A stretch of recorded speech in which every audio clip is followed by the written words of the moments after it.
دلسوزی میکنند برگزار شده. لازم میدانند مجددا از سرور بزرگوار و ارزشمندم جناب حضرت آیت الله مهدوی پور و همچنین از سفیر محترم ایران در هندوستان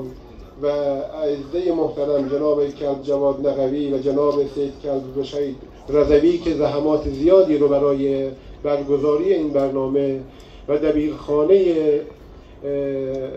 مجاهدان در غربت که برای خدمت به مردم سراسر دنیا تلاش میکنند قدرشناسی و قدردانی بکنند.